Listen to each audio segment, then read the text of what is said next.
Please subscribe to help you and your motorcycle perform better.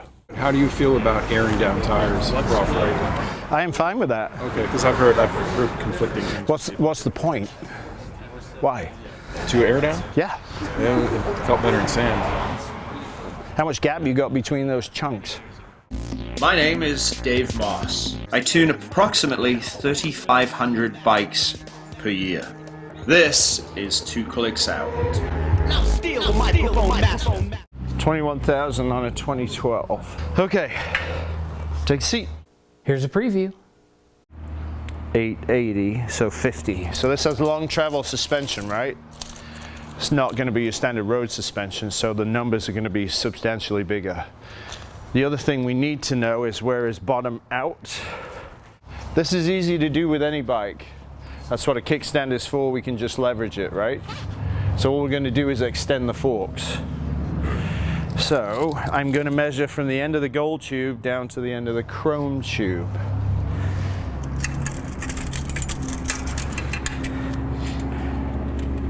That measurement is 210, and he's using 150. So 60 mil in the front and 50 mil in the back.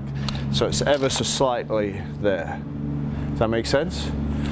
Now we need to figure out where's bottom. Do you have your phone with you? I do. So you will type in year, make, model and the word BIKEZ, and it will give you wheel travel and specifications. So it'll say fork travel or it'll say wheel travel, and then that tells you a measurement. So if we're at 210 and bottom out is 200, where is bottom? It's going to be 10 millimeters up, right? 7.48 inches of travel. 7.48 inches, which is 90. 20 mil. So 20 mil up is your physical bottom, and you are 30 mil up. So you have 10 millimeters left, which is a whole lot of risk.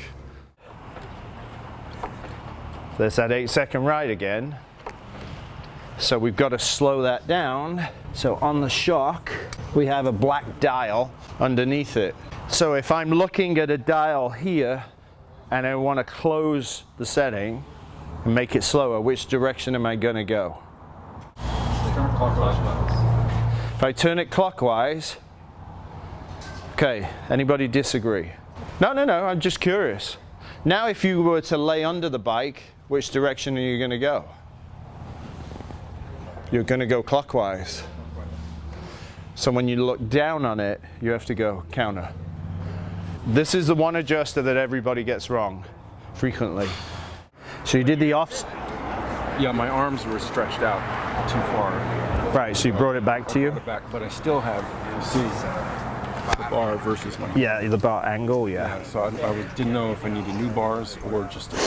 So one of the things to think about is the back angle, right, creates, that's what we want, but we're given that. Yes. The other part now is, for the dirt, you're going to take at least 20 clicks off of that rear shock to sit it down, to give the bike the attitude you need for the dirt. And how do you feel about airing down tires off road? I am fine with that. Okay, because I've heard conflicting things. What's the point? Why? To air down? Yeah. Yeah, it felt better in sand. How much gap you got between those chunks? Well, this is pre the adjustment though. No. On your tire, how much gap is between each chunk? Not quite sure. And it's flat across the top, so the more you deflate it, the bigger the bite. The more grip you get. I'm saying I do usually do it, but I've had a couple of people say it's not good. No. So the other part of the puzzle there is, if you test and find your own pressure, job done. So that's a good Dramamine setup for the dirt, but it's not going to work for the road. So we need to find out where you are for compression and rebound. Catch the full video at DaveMossTuning.com.